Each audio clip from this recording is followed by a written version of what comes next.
but I'd like to give or to dedicate to TeachStreet the last part of this interview. So after this 5-step process, TeachStreet now turned, or the turnaround is complete, we can say. And so you turned from a freemium to a now premium only service. And I mean, you did this nice post on TechCrunch. So I would probably like to learn from you what as we had this discussion about learning from the beginning and things you would do like different now. So what was the experience during these 5 steps, and also that actually led to this decision? But I mean, the statistics say it all. But give us a little bit your take on that. Well, I mean, so the reason we switched over, just to be really direct and honest with everybody, is we needed to cover our costs. So we had essentially a free service that people could come in, create their classes, and we thought our business model would be that we would let them set up their classes, and then we would enable them with online payments, and we would make a commission when we got students for them. Very similar to School of Everything. Yeah. And what is his name? Paul? Paul at School of Everything, Paul Miller.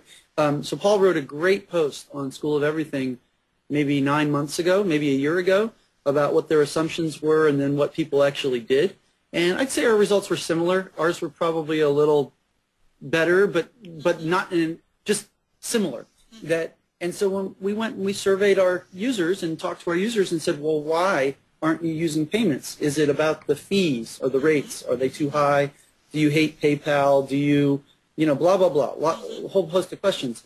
And almost 2/3 came back and told us that variations of they don't want to have their students pay through TeachStreet. Some of them have their own credit card system. Some would rather take cash. Some would rather take a check. Some are the teacher, but they don't collect the money at the school. And there were, maybe 10 or 15 variations of us having to have it beat into our heads that said that they don't want to pay that way. And we said, all right, well, that leaves us in a situation where we need to make money in a way that works for them. So they were happy with the service, or some ecstatic. It was not the service itself. It was more like how the business model, was then executed. So at the beginning, let's say 1 year ago, maybe you really saw that freemium, or you anticipated that freemium would be the model for, or a well-working model for your educators and their students, and it just turned out that the feedback. Just to be real clear, freemium is really what we're doing here, right? We don't have free anymore. You can, but the point is that you can pay $3 for a listing. You can pay $30 a month, which is almost what we had as the freemium before, where people would upgrade from free to pay $30 a month for a bunch of services. We still have that jump. The problem was we were trying to force a business model or an idea onto people, and they said that's not the product that we want. We like the online promotion. We like that you help us get students. We just don't like being forced to pay. So I'm sorry. We don't like being forced to use payments. Yeah. And so we said, all right, well, we can adapt to that. That's great. So what we'll do is we then have 2 choices. We can either charge at the listing point, or we can charge when we send the teacher a lead. Yeah. The truth is, the second is the better business model for us. So if we could charge teachers $1 every time we sent them a student lead, our business would be much better.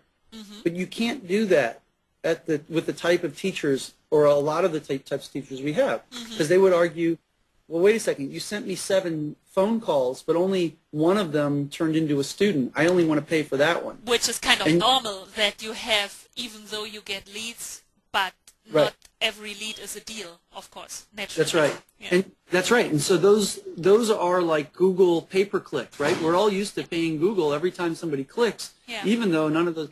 But this would have been a customer service, nightmare for us to figure. So we said, you know what? Let's start this in a way that everybody understands. You pay a nominal amount for a listing, but we didn't do it just that simply. That listing then lasts for 30 days, or until we get you 10 leads, Yeah. Whichever comes first.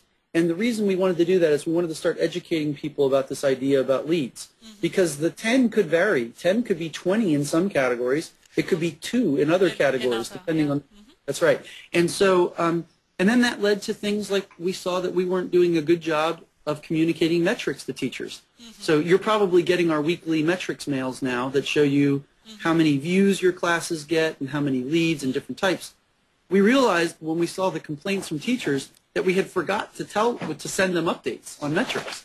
And so we shouldn't have been too surprised that they didn't know what the benefits were that they were getting from their listings. And so it was an evolution of the business model problem, and then getting feedback from customers, trying to build a solution that worked, and then trying to figure out a way to grandfather or to transition people from the existing model to the new one in a way that would work for them.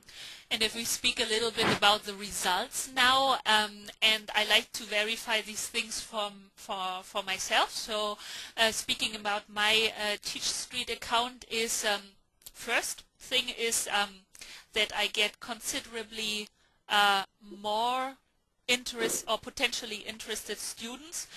And the second great effect is that the quality of the requests is also much higher than it was like 1 year ago. So, right. And I think if it works for me, and I mean the position as I'm here in France, so I only have the possibility for online, but if it works under these, let's say, maybe not ideal conditions to some students already, right, in such a considerably better way, then I think we can take this as an example that it must work for the vast majority on teachers. Yeah, I'm actually better. looking at your metrics right now. I wish we could flip the screen. Yeah. But in the last 30 days, we've gotten you have a listing for German conversational class, and that class has had 113 views, and it says 3 leads. Now, I don't know if those turned into students, but there was 1 message and 2 enrollments. I am now in like negotiations with, I mean, I can say that here with one like family or 1 girl, and Right. so well, I did this just very recently, so we have to wait for her answer, but Yep. so it's definitely a potentially very possible deal, let's put it this way.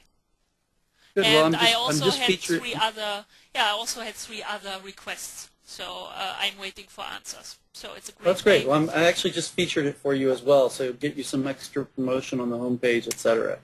So yeah, it's really a great way, I'd say, and also more online teachers, as you have this option now, so also other teachers, if you're only working online, it's a great way to attract students, or to potentially attract students. I almost like to say, like, we've been talking more about bringing some online class building tools to the site, and spoken with Gregor at Sklippo and others. Almost have to take your advice. If we were only going to bring, if we were only going to add 1 LMS, to sort of enable it on TeachStreet, which one would you recommend? You're going to upset or a lot of your viewers right now, but which would I have to be neutral now.